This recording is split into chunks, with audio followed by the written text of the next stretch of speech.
Thank you for watching our online public event. I'm Masashi Murano, Japan Chair Fellow at Hudson Institute. It is my great privilege and pleasure today to host this event with 4 leading national security and defense policy experts from US and Japan. Over the past few months, there had been a series of diplomatic events between Japan and the United States. In March, State Secretary Blinken and Defense Secretary Austin visited Japan together and held a 2+2 meeting with Foreign Minister Motegi and Defense Minister Kishi. Also in April, the Prime Minister Suga became the first foreign leader to hold a face-to-face summit meeting with President Biden. After these meetings, the U.S.-Japan alliance is now at the starting line of its strategic competition with China. Prior to this, the Biden administration has released the interim national security strategic guidance at the very early stage after its inauguration. Based on this guidance, the Biden administration is expected to develop a definitive national security strategy and national defense strategy by the end of this year to 2022 by comprehensively considering the results of various strategic and regional policy reviews, such as Global Posture Review. According to the National Security Strategic Guidance and the US-Japan joint statement, both countries try to deal with a very broad range of issues as defense, the military issues, economy, technology, global health, climate change, and democracy are all recognized as security agenda. However, expanding the security agendas in the context of time and resource constraints brings trade-offs that complicate policy prioritization. Moreover, one outcome of this series of documents of meetings was to criticize the coercive behavior to change the status quo and affirm the importance of the peace and stability in the Taiwan Strait. However, there are still many difficult subjects that needed to be discussed in more detail between the two countries. These include the impact of the Global Posture Review on the Indo-Pacific region and the basing options of ground-based missiles, modality of Japan's own strike capabilities, a coherent counter-escalation strategy, the joint warfighting concept from the gray zone to the nuclear level, and redefining of the roles, missions, and capabilities of US forces and Japan self-defense forces.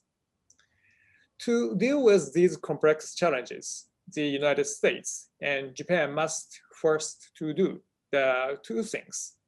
The first, there must be coherence between the national security strategies and defense strategies. The second, to further integrate it to the strategies of US and Japan alliance. This dual strategic alignment will be the key to making the effective use of our limited time of resources and to enhancing our competitiveness.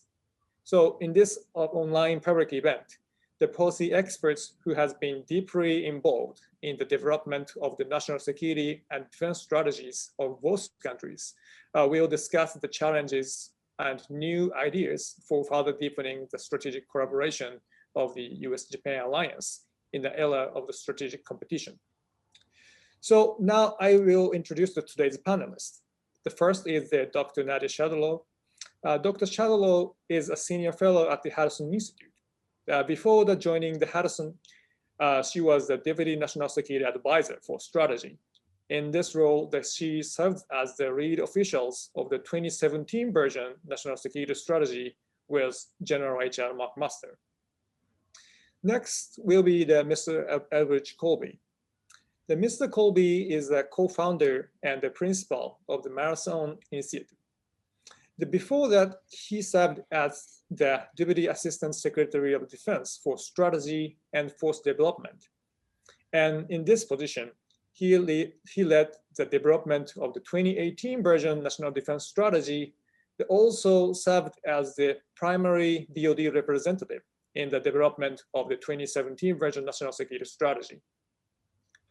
From the Japanese side, the third is the Ambassador Nobushige Takamizawa. Takamizawa-san served as the ambassador of Japan to the Conference on Disarmament in Geneva. But before that, he has served the several positions, including as the Deputy Secretary General of the National Security Secretariat. In this role, Takamizawa-san was involved in the development of Japan's first national security strategy in 2013. At last, there is the Mr. Sugio Takahashi. Mr. Takahashi is the head of the Defense Policy Division in the Policy Studies Department at National Institute for Defense Studies in Tokyo. Before that, he was a deputy director of the Office of Strategic Planning of Ministry of Defense. So in this capacity, he was in the drafting team of a National Defense Program Guideline. This is the capstone document of Japan's National Defense Strategy of 2010 version and 2013 version. So as the first topic, I would like to ask each panelist a question that is generally common to all of them in 8 minutes. My question is what is the most important agenda of the next national security strategy and national defense strategy or national defense program guidelines? I would like to pass to Nadia. Could you start with you? What's your impression of the Biden administration, the national security strategic guidance, and your opinion about this question? What is the most important point of the next national security strategy? Yes, thank you so much, and it's really a pleasure to be here on this panel with some old friends like Bridge and some new friends. So thank you so much for the opportunity. So I think it's interesting that the Biden administration put out an interim national security strategy. I think it was actually quite smart of them because it essentially allowed them to test out some of their thoughts and ideas with an audience to identify where the criticisms would be and where support would be, both across the aisle with Republicans as well as within their own party. So it was a smart bureaucratic move by their part. I think I'll say a few things. First, the areas of similarity, right? And there might not be the perception that there's a lot of similarity between President Biden and former President Trump, but there were three areas of similarity. First, on China. Both of the documents are quite similar on China.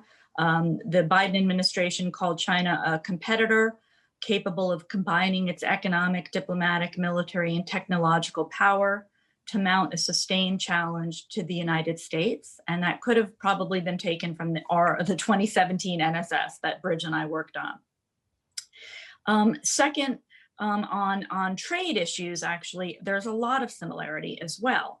Right, there's language in there about standing up for American workers, about making sure the rules of the international economy are fair and are not tilted against the United States. There's language about ensuring that there are no illegal trade practices. So again, if one was not looking and gave a test to someone, they would probably say this is very Trumpian. And third, it links, like the Trump strategy, domestic economic developments to international ones. And again, Biden's calling that Build Back Better within that framework. The Trump administration actually referred to that as America First, meaning that we needed to make sure that American workers and American citizens were not disadvantaged by the rules of the international system. So those are three areas of similarity. I think there are differences as well. And I know I don't have a full 8 minutes, so I'll be quick with the differences. There is a difference. The Biden strategy is much more multilateral in language, right? It emphasizes multilateralism in many places. It emphasizes transnational threats, which always strikes me as a little bit odd because most threats are driven by specific powers, right? They're entities that are behind those threats and challenges. Third, I think it underestimates the difficulty of cooperating with China in key areas like climate and working out these other problematic areas. So I think the interim strategic guidance is more, doesn't emphasize that this is probably going to be harder than they want. Fourth, it reduces, I think, the connection between military power, economic power, and diplomatic power, because by explicitly stating we are going to, the term is elevate diplomacy as a tool of first resort, what it suggests, suggests that it will not be integrated with the other elements of power, right? So I think that that's worth looking at as well. And finally, just a point of interest, which I found, was that it doesn't mention globalization anywhere in the document, which is kind of interesting, right? That should probably have been in the first section of, so it doesn't mention it at all, which I think is interesting. I'll end there. Thank you. Thank you very much. The very comprehensive review of the initial, the national security, the strategic guidance. Next is the bridge. I think that from your perspective, there is no doubt that strategic competition with China will be the top priority is the Biden administration's NDS. If you are in the position to lead the national defense strategy again, what would you want to update? Would it be in the line of the direction that the strategic planners in the current administration are going? Great. Well, thanks, Masashi, for the kind invitation. It's great to be on with my great friend and collaborator Nadia, as well as Sugio and Ambassador. Pleasure to be on and meet you. Well, I think does seem to be substantial continuity. The Biden administration has named China as the pacing threat and the priority challenge and is focused on the Indo-Pacific. I think that's good, although I find it's less reassuring than it may seem, because the threat is now so dire, it would take almost willful ignorance to ignore it. So I'm actually, I mean, it's good. It could be worse, but I mean, I don't think we should be patting ourselves too much on the back. I mean, if we'd followed what Bob Work had said more thoroughly 6 or 7 years ago, we'd be in a better place. But here we are. And actually, I think on the strategic orientation, since Bob really began things around 2015 and even a little bit before, and you know, we tried to really accelerate and deepen it with the national defense strategy, you know, progress has been slower certainly than I would have hoped, and that I think the situation demands. I mean, the reality, as Admiral Davidson said, is the situation is already dire and it's becoming more severe. So that's the backdrop. So it's good that we're seeing continuity, but I don't think it's time to break out the champagne quite yet. So in that logic, and some of these themes are certainly in the National Defense Strategy of 2018, but I would want to really highlight them. And I'll make some comments about where the administration seems to be. First, I would really emphasize the denial defense, particularly of Taiwan. So, you know, as many of you know, I talk a lot about Taiwan. The reason is because it's the most exposed and vulnerable part of our defense perimeter. And I believe whether we like it or not, it is in our defense perimeter. I commend the Japanese government for its clarity on the point. I think the defense of Taiwan is clearly integral to the defense of Japan, just from a very basic geographic and military point of view. If Taiwan is subordinated to Chinese power, the PLA will have uninhibited military access into the Central Pacific and will be able to cut Japan off, certainly from Southeast Asia and the South China Sea, but also potentially even from the eastern approaches. So it really would dramatically worsen Japan's military situation, which would be bad for both of us. Now, Deputy Secretary Hicks committed to a denial defense in her hearing in the Senate. Colin Kahl did the same. So, you know, I think the Pentagon team at least is in the right mindset, but getting there will be different than saying it. I was a little perturbed by Secretary Austin's discussion of integrated deterrence out in Honolulu the other day. You know, I think the best deterrence is denial, which is defeating the invasion. And we don't have time or the bandwidth to be sort of clever and theoretical. We need to be sort of straight to the point. So I think winning, as Admiral Aquilino and Admiral, and actually in his defense, Secretary Austin also said that, but I think we got to be really, really tightly focused. I think a second point where I think the national defense strategy did not make as much progress as I had hoped was a new model of alliances.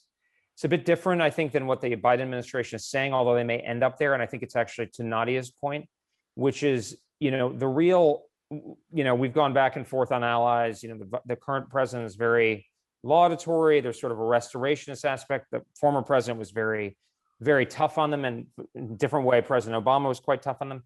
The reality is we just need more from allies. We're dealing with by far the most powerful state in the international system since the United States itself emerged. So we can't do it alone. So we have to have more from allies. So whether we like it or not, we need to get to a new model. And the faster we can do it, the better. And I think that means, particularly in the Asia-Pacific, more integrated model. So for instance, I don't know why there's a separate, U.S. forces Japan and MOD are separate. I mean, basically you should have something closer to CFC. You can in Korea. I mean, we don't have the resources or the time or the bandwidth to be doing unnecessary duplication. It's too important, and we're way past that point where we could kind of debate a lot of these things because the situation is so dire. Another point is I'd like to see really implementation of hard choices. The National Defense Strategy tried to chart that out, but it was very imperfect in the last few years, unfortunately. And this is, above all, strategic prioritization. Asia first, everything, if you can get around to it. Europe is second. Middle East, we should be doing as little as possible. I think the president made the right decision on Afghanistan. I think we should be pulling troops out of Saudi Arabia and Kuwait. There's really no reason. If the Iranians get frisky, we can always do Desert Storm on them if we need to, but we can't reverse a fait accompli if the PLA really hardens it over Taiwan. So that, and I don't think they're kind of uncertain. Initially, I was quite worried. It seems like it's a little bit better now. We'll see where the ultimate national security guidance actually ends up. And then, of course, on forces, and hard choices on forces. I mean, I think the administration is saying good things about legacy forces, but look, we've been talking about retiring legacy forces for years. There isn't a ton of low-hanging fruit. There's different views on what legacy forces are. It's not like we're going to be able to snap our fingers and move to some new model from one day to the next, partially because we don't know if it's going to work, partially because we can't leave a huge opening for the next 5 to 10 years. We can't wait for the third offset to come around. We have to cover down over this decade.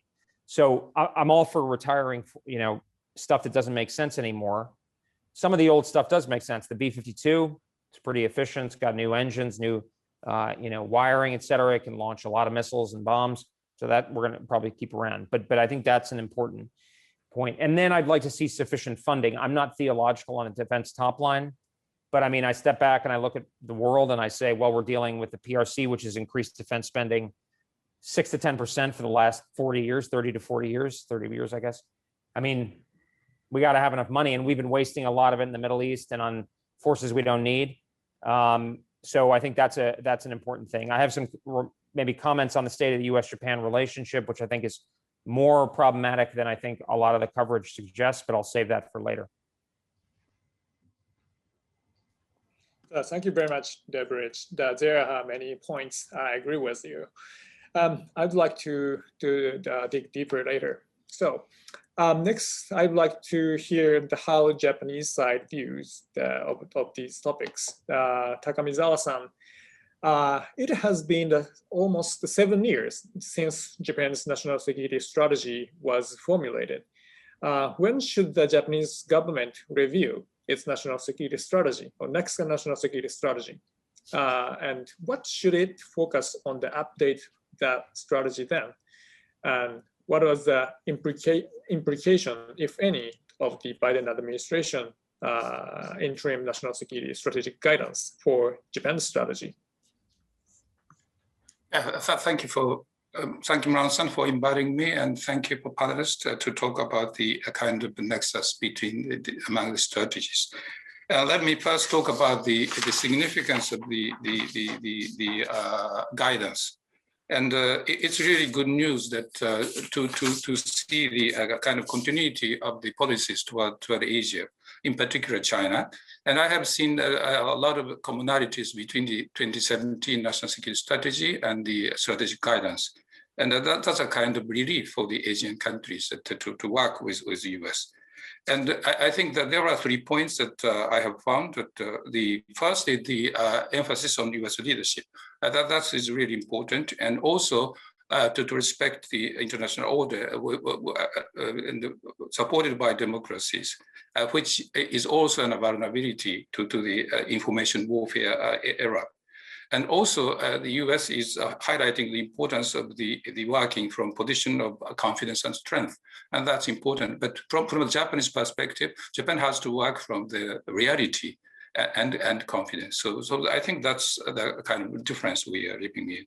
And with regard to China, I think Japanese National Security Secretariat worked hard on kind of persuading US administration to take a close look at what China is doing and what China has done and what China is not doing as they promised. So I think after the establishment of the National Security Council and National Security Secretariat, a very good discussion were made between US and Japan and other countries in the region. So as a result, I think a current strategy toward China is pretty well, I think, crafted and organized on an inter-agency as well as the bilateral or international basis. I think in that sense, 2017 National Security Strategy is really a good benchmark that we will be working hard on.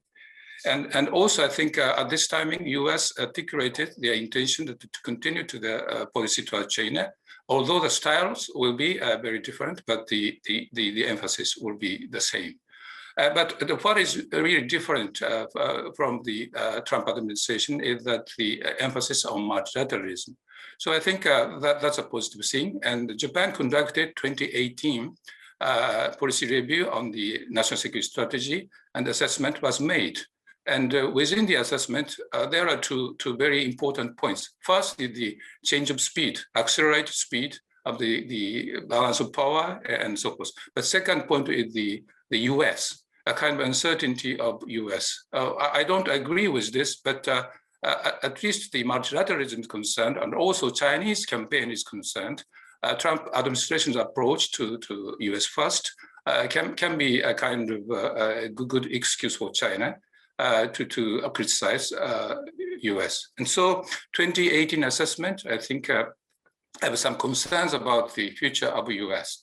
But in reality, US administration have done a very good job with regard to the Asia, but in particular Chinese, I think, how to deal with China. So the continuation of the strategy will be really welcomed by many countries in the region.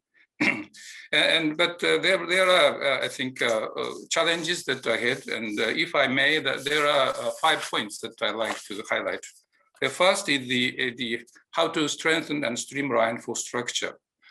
Increasingly cost, personnel, quantity, and sustainability are the important factors. So I think that's the first point. So we need to kind of have an objective and realistic assessment where we are now and what kind of areas we need to strengthen. And that should be done in an objective way. So in a sense that joint assessment will be very important. And in the peak of the Cold War, that Japan and US conducted the joint sea lane defense studies. That was really ineffective to kind of to merge powers and to compare notes and what kind of areas we should give a priority to. So this kind of new exercise will be really needed, and the focus should be Taiwan and the Korean Peninsula. And Taiwan is a very important part of the area, and Senkaku, Taiwan, and South China Sea, East China Sea are the kind of one I think strategic area, and also which is related to the core interest, so-called core interest of China or Chinese Communist Party. So I think that's really an important area that we focus on. And also in relation to that, I think we have to be realistic about the role and limits of extended deterrence. So we have to really understand the importance of the extended deterrence, nuclear extended deterrence, but at the same time, we have to be realizing the limits of that kind of power. So the nature of deterrence has been changing rapidly, and information warfare and vulnerability of democracies have been utilized by China. So that's really a challenging issue. And that's the first point. And second is we need to build, that's why we need to build the resilient, effective, sustainable, comprehensive operational posture and framework. That is kind of we need something beyond 2+2, beyond security and defense. So after the establishment of the National Security Secretariat or National Security Council, it is really a game changer, but that is not good enough for dealing with the new challenges, including Taiwan, including information warfare, and including the modality of the new deterrence. So I hope that the coming national security strategy is kind of really integrating various elements of necessary measures, including cyber, outer space, and information warfare, and economic, I think, power. So China is now launching, China has launched a very long-term connection between the economy and security. So very comprehensive security concept has been exercised, very kind of well-organized way. And they have power to implement. We don't have good power to implement. Implementation is really a challenge for democracies. So I think that we need to establish some seamless, I think, 24/7 desk for monitoring the information warfare and doing some activities to deal with this. So that's a kind of very important area. So we have to establish some coordination mechanism within Japan, beyond the 2+2 framework, involving the many ministries, Ministry of Health and Welfare, and Ministry of Industries and Economy, and so forth. So we need to really establish a kind of total power, I think, coordination center in a nutshell. So that's the kind of basis. So we need to make clear that the coming strategy requires us to focus on really integrated the strategy to deal with the new deterrents and new challenges in the changing world. And third point is that the utilizing strengths of all stakeholders, and also how to face the limits of the resources. So one answer would be, we have to find out the existing system or existing power, which we are not really fully utilizing. So I think the empowerment of individuals and also the use of industrial base and industrial power will be very important. So we have to think some mechanism how to mobilize these corporations. And COVID-19 has highlighted the vulnerability of Japan, or weakness of Japan, to integrate various elements of the national power.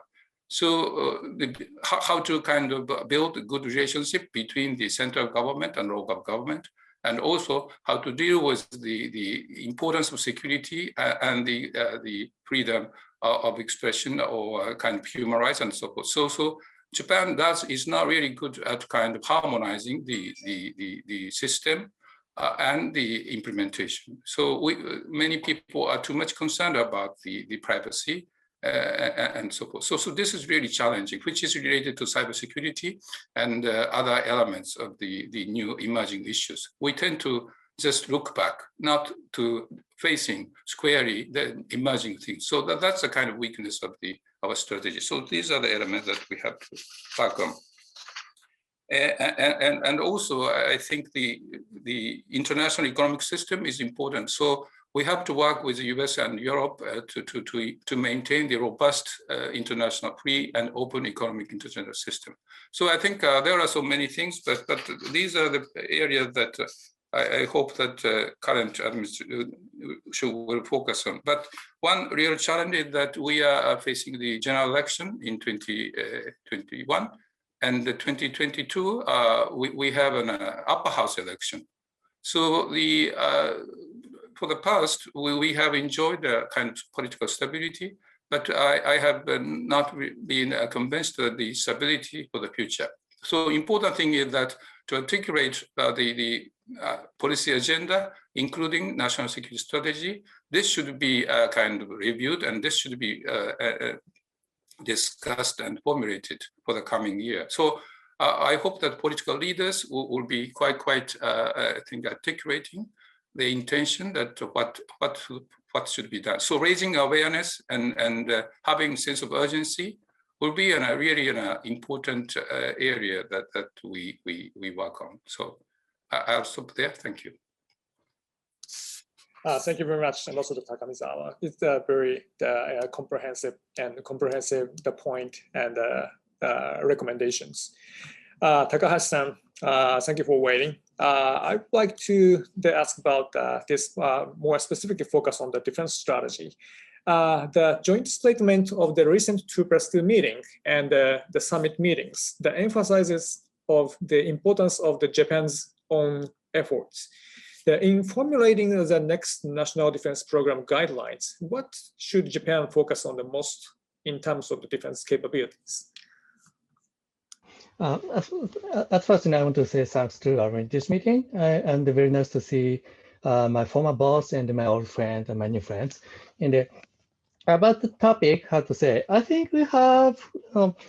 When I think about the strategic process, I always refer to Dwight Eisenhower's famous words that the planning is useless, but planning is essential.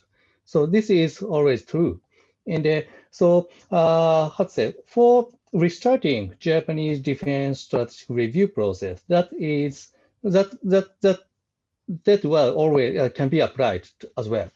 And Murano asked me about the very defense-specific process, but as Takamizawa-san said, now what we need to do is to integrate business sector into planning process first, because how to say, the current U.S. Japan and Chinese strategic competition develops in very broader way. So we need to take up a hand in not just in the battlefield, but in the global, but in the more comprehensive arena. So, but one of the, how to say, the problem in Japan, maybe as well as in the United States, is business sector has different strategic views. So we need to persuade them, or we need to integrate them into our planning process. I mean, the, how to say, broader planning process, and to sensitize them why we are worried about, and what we are worried about, and why we need to have your cooperation. So far they have their own strategy. We have our own strategy, and when we say our strategy to them, oh, that's your strategy, but we have our own strategy, and we have our China. So this is pretty bad split. So we need to integrate it in the, how to say, maybe not the defense strategic process, but the national security strategic process. That is one of the very important important area for the future, for the coming review process. And about the defense side, what I think what we need to do is we need to shift the focus from the gray zone to upper rank of escalation. I mean, in the series of strategic documents in 2010s, in Japan, 2010, 2013, 2018, US, some multiple QDRs and the NDS. That's basically, though NDS is a little bit different, but basically we looked at the gray zone or hybrid warfare and how to manage the escalation from that. That was a prioritized topic of these 2010's versions of strategic process. But now the situation is very bad, as Elbridge said. So we need to shift our focus from a gray zone and a lower rank of escalations to upper rank of escalations. But to do that, we have some problems, some challenges. The first one is the resource. The other one is about, how to say, psychology. And then about the resource, of course, how to say, the biggest challenge for Japan is the resource. If you look at 20 years ago, Japan shared about 40% of the defense expenditure in East Asia. I mean, East Asia means China, South Korea, Taiwan, Japan. And at that time, in 1998 or 2000, at that time frame, Japanese share of defense expenditure was 40%. But now that is about 60%. So, Japanese defense budget was flat, but the share is about a half. That means defense expenditure of the China and South Korea, time is actually flat. China and South Korea has expanded. And because, because of data limitation, North Korea is dropped. But considering comparing North Korean economic situation in 1998 and now, maybe if we include North Korea, Japan's share will be going down even more. So Japan need to, reverse this trend, not just to keeping it flat, but Japan need to reverse this trend for shrinking the defense budget share of the defense expenditure in the region. So this is a very serious challenge. And to do that, Japanese taxpayer need to understand why we need to substantially increase our defense budget. To be honest, that's a job of Japanese strategists, including myself. So this downward trend reflects what we couldn't do it. But we need to double down our efforts to persuade a policy circle of taxpayers why we need to think more seriously about the defense side. And the next problem about for shifting focus to upper one is, as I said, our psychology. And in this context, our includes the American people. That means, maybe the Western people. When we have some discussion of a bad issue, war fighting issue, one of the consensus for European, American, Japanese strategists is the first priority would be avoiding the escalation. But that's not good. If you set the avoiding the escalation as a first priority to deal with crisis, then you can easily be a victim of the escalate for de-escalation strategy. So the challenger side would escalate the challenge to make us de-escalate. So that means, in this context, de-escalation means just simply backing down. So, so in this case, we need to transform our mindset. Deterrence is actually a very paradoxical thing. If you are not ready to escalation, you will be enforced to de-escalate, or you need to be enforced to backing down. But if you are ready to escalate, ready for escalation, your deterrence would be intensified, or it would be reinforced. So, and in this situation, what we need to do to make us ready for escalation? That is to develop the war fighting posture, and especially fight and win. For fighting for fight and win in case of the conflict. So this is what we need to change our mind. And sometimes some American friends or some American people says we should not strike mainland China to avoid escalation, or strike against mainland China would be very highly escalatory thing. So we should not do that. That is pretty bad thinking. If U.S. need to think about the serious, you need to seriously think about the strike against China. At that situation, Taiwan or Japan is under attack. So if U.S. refrain from the retaliation or refrain from launching the ground strike against China, even in that case, that would be, perfect recipe to make China more bold and the perfect tactic for alliance management. So that kind of, obsession to avoid escalation mindset need to be abandoned. We need to make more ready for escalation. And finally, I want to add one thing. Deterrence finally depends on the perception of the challengers. So if China thinks the U.S. would not respond, then we would not. Then deterrence doesn't work. And as Bridge said, that the military balance in this region is pretty bad.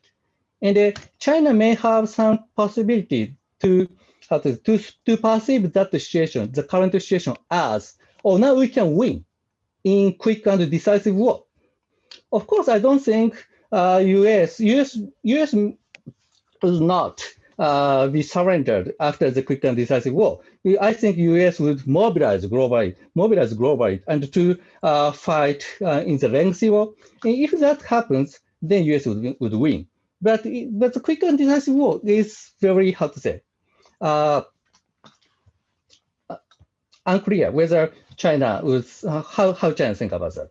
So what we need to do is to don't make China perceive quick and decisive war is possible. So in that context, how to say, we need to show how much we are ready for the even the lengthy war.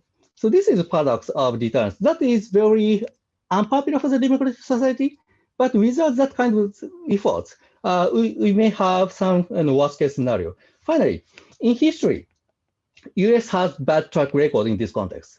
I mean, in 1941, or in 1915 Korean War, or in 1990 Gulf War, US sent wrong signal for challenger side. So whether the quick and decisive war is possible, or US may not engage in. So that kind of too late, too big, how to say, track record should not be repeated. We need to show we are ready to fight a war. Thank you. Thank you very much, Takahashi-san. I actually wanted to explore in depth of exactly what you mentioned, which means that I would like to move on the question about the planning and the interagency coordination process. This is a question to the US side, Nadia and Bridge. The Trump administration's national security strategy and national defense strategy were released only 1 month apart, and they are very much integrated in terms of content. During the NSS development process, you frequently invite the Bridge to the meeting at the White House. What are your considerations in the focus on the integrity of the national security strategy and the national defense strategy? Would you like me to take that first and then Bridge can comment? Okay, thank you. Well, in terms of process, I think the most important approach that we took was to think about strategy making as coalition building. And so it's really an essential part of strategy making, because you need to build the coalitions within a government, across a government, not to mention, with allies and partners as the next stage, in order to have a chance that your strategy will actually be implemented. Secondly, a national security strategy has subcomponents, one of which is defense. One, if not the most important, certainly one of three, or if there's an economic element and a political element. But as I said earlier, all are intertwined. So it was very important that there was excellent communication between my team and Bridges' team. That was supported by our principals, at all levels. So I would say we were thinking about it in terms of coalition building, in terms of clarity of the message, in terms of ensuring that we also had a clear diagnosis of the problem, that we agreed on our description of the problem set we were facing. That was very important as well, because that's a starting point for making arguments about what you need, what resources you need, what changes you need, and where opportunities might be. And so I was quite lucky that Bridge and I had known each other through the policy community for many years. We had an excellent working relationship, as did our teams. And when there were disagreements, because of course they are, we talked about them, discussed them, and found a way to resolve them quickly, right? We didn't have much time. So those are some of the elements. Bridge, do you think that's fair? I do. I mean, I'm not just saying this, Nadia, but it was a marvel to watch you. I mean, a national security strategy in the U.S. system is really a challenge. In some ways, a defense strategy is frankly a bit easier. The defense organization is more strategic oriented, basically because it has to buy things over the long term. A lot of parts of the government aren't. The defense establishment is already pretty worried about China, not everywhere, but Nadia really was a wonderful mix of driving and consultation, which is not easy. So no, I think that was very important. If I could say, Masashi, on another point, just so I don't lose the opportunity, as I know we don't have too much time left. I think the U.S.-Japan relationship is actually in kind of a crisis because there is a superficial level of comedy. And I will say, when I was working on the national defense strategy, there was fantastic alignment with Japan on the overall geopolitical relationship. But here's the problem. We're not doing enough. The PLAN is already larger than the United States Navy in toto, which is distributed all around the world. So everything Sugio is saying is correct, except that's mostly about Japan. And I'm sorry to point fingers, but you have to increase your level of effort. We are beyond being diplomatic and cordial about it. There are a range of possibilities. One is that you continue to underfund the military, as Sugio, I think, rightly put it, and China is bluffing and doesn't do anything about Taiwan or continue on from Taiwan. The second possibility is you do increase, and we together effectively deter, both because we're able to do it and because the American people, when they are demanded to do the things that Sugio says they have to do on behalf of Japan, feel that Japan has skin in the game. The third option is you fail to do it now. Japan does do something about Taiwan. And by the way, I'm more skeptical than Sugio about the results of such a conflict if Japan doesn't do what it needs to do. And then Japan has to increase its defense spending by, say, 10x. So if you look at what happened in the Korean War, Truman had cut the defense budget dramatically and demobilized the entire military. By the end of the Korean War, we were spending 12 to 13% of GDP on defense. So, I understand we've been having these conversations for 10 years and longer for many of you. We're beyond that. I mean, what Admiral Davidson made very clear is there is a very, very real possibility that the Chinese will successfully be able to subordinate Taiwan. I'm obsessed with preventing that outcome, but it is simply untenable, especially over the longer term, that Japan does not play a critical role in that. Now, we can talk about the politics. I understand what the Prime Minister said in the Diet. It's a delicate issue. The most important thing is that Japan increase its level of effort. I think a reasonable goal in the near term is 2%, which is what the NATO allies do, who are under much less threat. By the way, American taxpayers are spending over 3% to defend Japan. It's the number one priority. So I don't accept that it's politically difficult for Japan. And I'm sorry to be emotional a little bit about this, but I think we are really at a crisis point. And what I'm worried about with the administration, frankly, is not their prioritization on China, but is the fact that they are relieving the pressure in an unproductive way. I think the Japanese political system, frankly, benefits from Americans being clear and direct. Because I can tell you, frankly, it's not only dovish Democrats, but I do hear it from Republicans as well, that it's like, well, frankly, we can live with a Chinese-dominated Asia. I think it would be terrible. You can't. You will be subordinated. You are target number one for China. They have to bring you to heel. So I think that would be a terrible outcome for us, but it would be far worse for you. So we must move to a different relationship. We cannot keep going on and being polite about it. And I made this comment directly. I'm not just taking this opportunity to hijack this a little bit. So apologies. I make this in the Japanese press regularly. I'm probably irritating many of my friends in the Japanese government, but it's not going to work. So I think we really need to address this head on. Thanks. Thank you, Nadia and Bridge. I will follow to the Bridge the comment on the issue of the Japan's defense spending to Japanese side, to the Takamizawa-san or Takahashi-san. So what is the most major obstacles to increasing the number of the defense spending? Why this is difficult in Japan?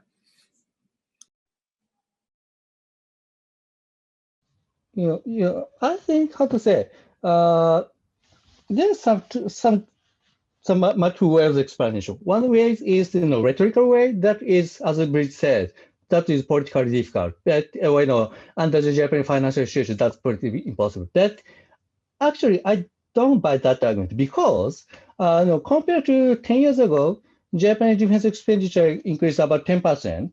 And but other budget items, including science and technology, of course, needless to say, social security, but and the infrastructure budget increased more.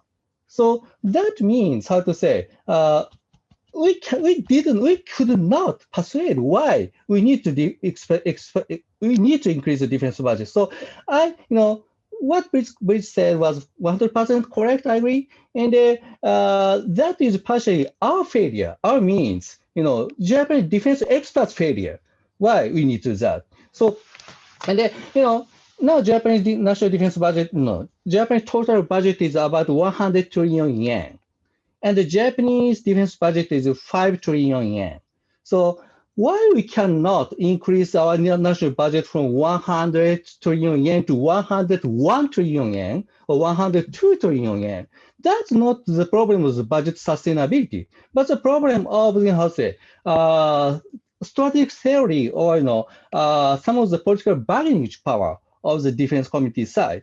And you said Bridge said 2%. I think that's fair, to be honest, because as I said, 20 years ago, Japanese defense budget was 40% share in the region. Now 60%. So 2% means about 40%. So 40% share. So I think that's fair. I think I agree with you, to be honest. Takamizawa-san, do you have any other additional comment? I think the most important element is that the current expenditures for research and development and other areas, so infrastructure building and so forth, have not been fully utilized by the government or from the defense perspective and security perspective.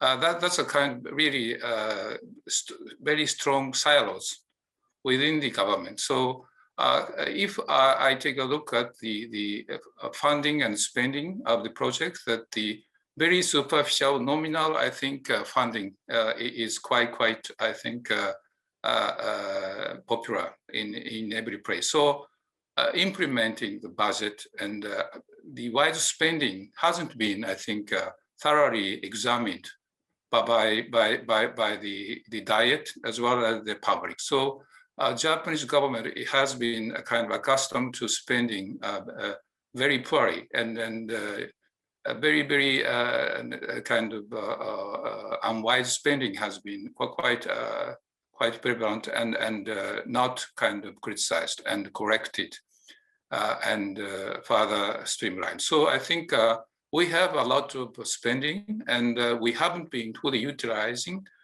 this spending. So I think what is really important is that to integrate these spendings much more effectively and much more realistically.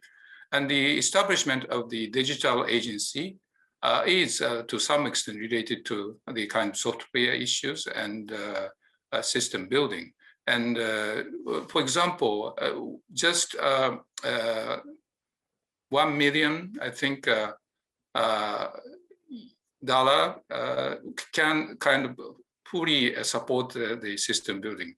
But currently, we are kind of spending 100 million to that kind of project and not kind of examining the result and not kind of dealing with the life cycle management. So I think that's the most important, I think, point. So we have to change the budget process and implementation process. I think that's the most important thing that I can do. And with regard to the actual increase of defense spending, I have seen three difficulties. First is the public opinion and the election.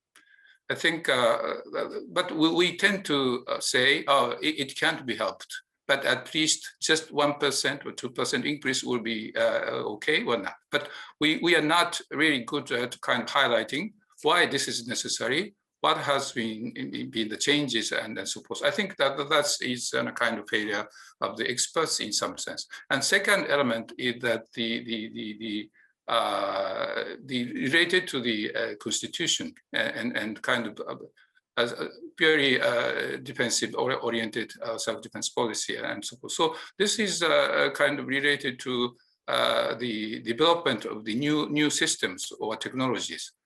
Then we have to think, is it kind of okay under the current constitution and is it okay under the self-defense law and so forth? So we are not addressing the issues. We are just addressing the systems, legal restraints and so forth. So we tend to think limitations first and not the problems first. So this is a kind of the systemic, I think, difficulty we face. And third element maybe is the lack of understanding of the politicians, which is related to education and common knowledge base. So when we talk about the situations in Asia, people tend to avoid this is not the only discussion I've heard. I've heard very different discussions from China. China is really not intending to coerce Japan and for Senkaku with regard to Singapore. So that's a kind of the lack of the common knowledge base will be a kind of very difficult element. So, and also think tanks are not really debating over security issues, and all government think tanks or just other focusing on something else other than security and defense. So that's I think source of difficulty to increase defense budget. But after I think experienced the COVID-19 and pandemic, I think if the leaders are determined to make a difference, I think that can be okay. And public opinion has been changing greatly, and so I think good explanation, good narrative, and political leadership can make a difference. I think that's a kind of response to the very good question from U.S. side. Thank you.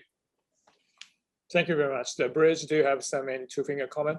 Yeah, no, just briefly, and thanks. I mean, I agree with Sugio strongly on the 2%. I mean, I have to say, Mr. Ambassador, it doesn't resonate what you're saying. I think the Constitution thing it's an internal political matter, and it needs to adjust to geopolitical circumstances. General MacArthur himself realized that the constitutional issue was a mistake. The United States has been pressing Japan on this issue for 70 years. I understand it's been very convenient for Japan not to have to spend a lot of money on defense, but that just doesn't work anymore. And I'll tell you what the practical consequence would be, and I think this will be necessary, is that the United States will take less risk. It's not a binary decision. It's not the US backs Japan or abandons Japan. There is a lot in between there. There's a lot more we can do to help Japan defend itself territorially, for instance, defending air bases, cities, infrastructure, how much we expose American troops. Similar for Taiwan, by the way.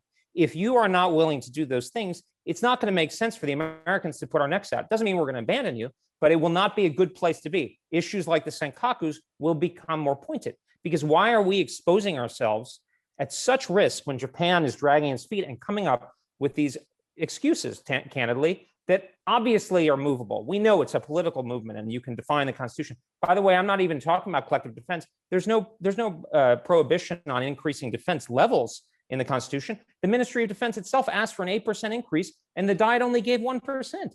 I mean, it's untenable. And I'm a fanatical defender of the U.S. position in Asia, but I cannot, in good conscience, say that the United States should stick its neck out for Japan. It doesn't mean we abandon Japan, but it does mean that we're going to have to look much more after the well-being of our own troops and our own interests. And so I think this is not just a plea. This is really in Japan's own interests. And I think we're all going to have to go through difficult changes. But I mean, Nadia and our political system has begun to go through these changes. Japan can do the same thing. Thank you, Rich. Then Nadia, do you have some, maybe that this is last? I'll let you wrap. I mean, my point was one on the side of which, in addition to all of this, there's going to be decreasing pressure on the U.S. defense budget, right? We've already seen the Biden administration 1.6% increase, which with inflation is really a decrease, a cut in military spending. So you're going to see pressure in that domain as well, while discretionary spending is surging in other areas. So that's all. Thank you very much. As we are running out of time, so as we have discussed today, that there are still difficult issues between the two countries that have not been resolved so far. However, by the sharing and discussing these difficult issues, including to the defense budget spending, and with the wider audience, that we should be able to lower the hurdles for the governments and the politicians to tackle these problems. So to the objectives, to make new common sense, I believe that this is a role of the think tank community. So again, I want to thank you all for taking time out of your busy schedule to be here today. And I hope today's discussion will help to further strategic cooperation with U.S. Japan Alliance. Thank you for watching our event. Thank you.